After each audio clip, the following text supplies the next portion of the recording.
I'm Molly Armstrong. And I'm Garrett Liff Weiss. And welcome to this week's episode of SVSN News. Thanks for tuning in last broadcast for Halloween. Now since Halloween is over, we have Thanksgiving to look forward to, so we can stuff our faces with food. Now let's get into our first segment. There's been a lot of debate lately over whether things like income levels actually make schools more segregated modern day. Our field reporter Ruthie Wyatt has a story on this. Out to you, Ruthie.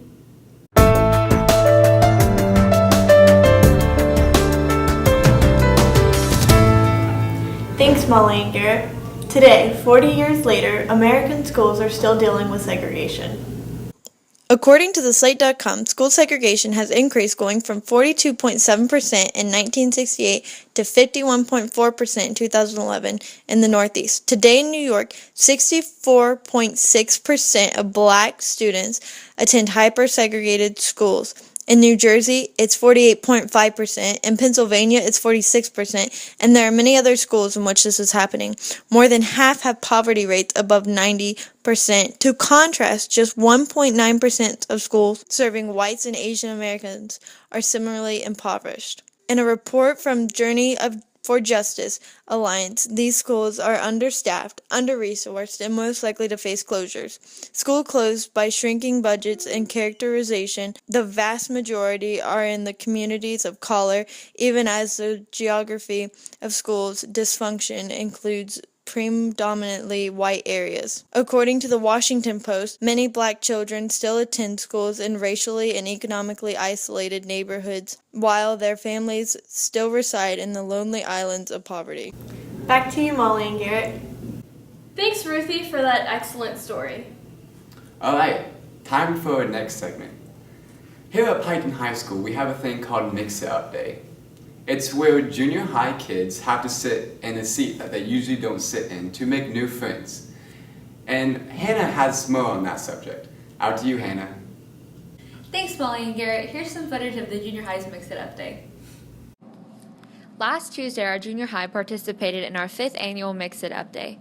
According to Tolerance.org, Mix It Up Day is a national campaign launched by Teaching Tolerance over a decade ago. Mix It Up Day encourages students to identify, question, and cross social boundaries. They also state that studies have shown that interactions across group lines can help reduce prejudice. Their surveys show that the cafeteria is one of the areas where bullying and segregation are most prevalent. Therefore, this area is their focus. Mix It Up Day encourages getting to know people for them, not their reputation. Mix It Up Day always occurs on the last Tuesday in October. Back to you, Molly and Garrett. Thanks, Hannah. I remember my Mix It Up Day, and it was really cool. I got to meet new people. Now let's take it out to Chance with Mignology. Thanks, Garrett and Molly. This week's tech topic is Kahoot. Now, in last week's segment, I mentioned Kahoot, but this week I'll explain what Kahoot is. Kahoot is a game-based classroom program that teachers and students can log into the main website and create a game-based quiz that can be about any topic of their choosing. Once they have finished creating their quiz, they can put their quiz up to be taken by anyone that gets the game pin number.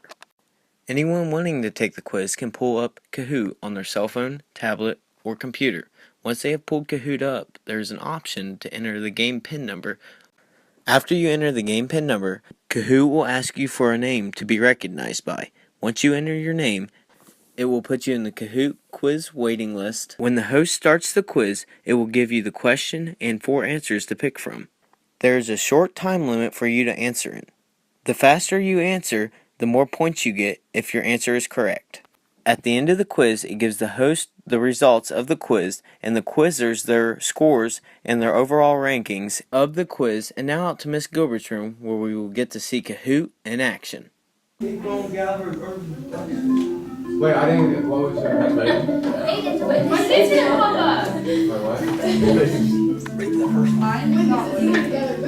Mine won't let us either. Hey, can I say something to the class real quick? Sadie drew us during lunch today. You're welcome. Oh, I just And maybe it was actually. Oh, look at that. 6. I don't know. Behind Tyree. What is Mr. Davis?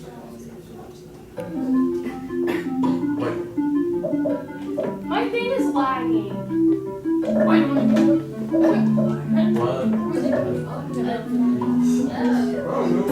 still don't know the answer to this one. I think it's trying. But I put diamond.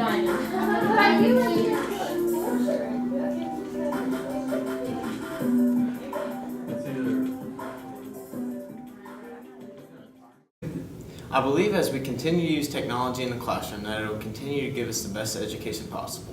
This is Chance McNally with SVSN, signing out. Back to you, Garrett and Molly. Thanks, Chance. It's always fun to learn about how we integrate technology into the classroom. Alright, it's that time again, folks. You all been waiting for it. Wigsy's Word of the Week. Out to you, Wigsies.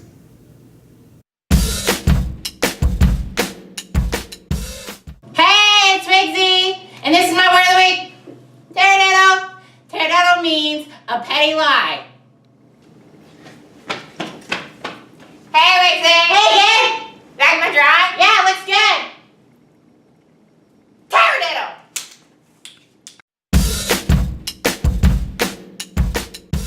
Thanks, Wigsy. I feel like every week that I watch SVSN, my vocabulary gets a little more colorful. Out to you, Taryn. Thank you, Garrett and Molly. Here are some pictures from the zoo trip that Jasper Elementary went on. Friday, October 30th, Jasper kindergartners had the privilege of going on a field trip to the Columbus Zoo Aquarium. Each student had the opportunity to wear his or her costume. The kids had a great time and it was an awesome experience for all.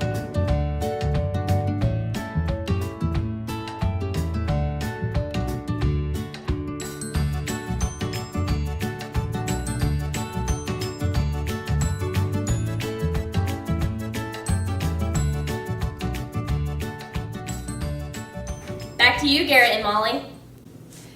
Now, let's take it out to our Sports Center team.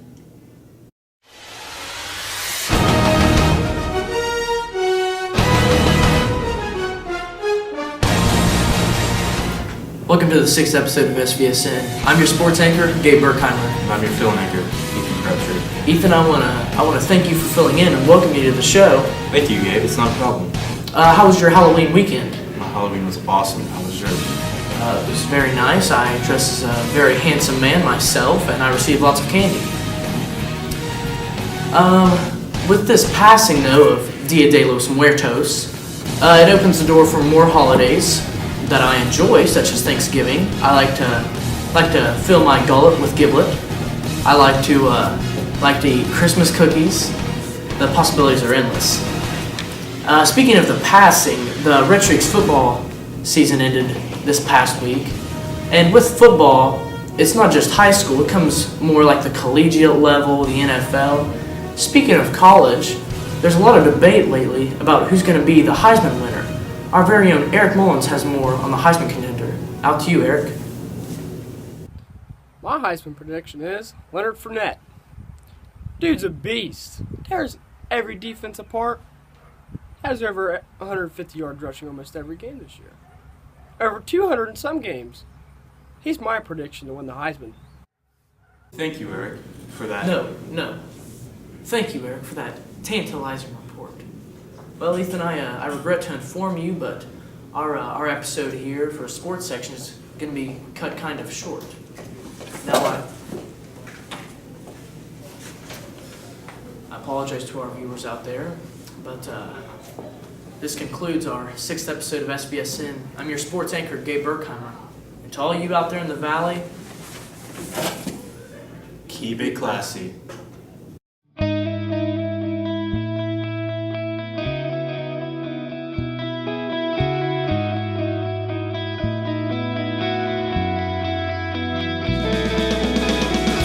Thank you, Garrett and Molly. Here are some pictures of the...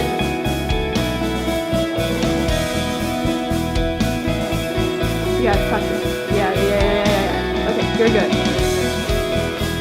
And stuff our faces with food. No. Wait, what is that? You say too.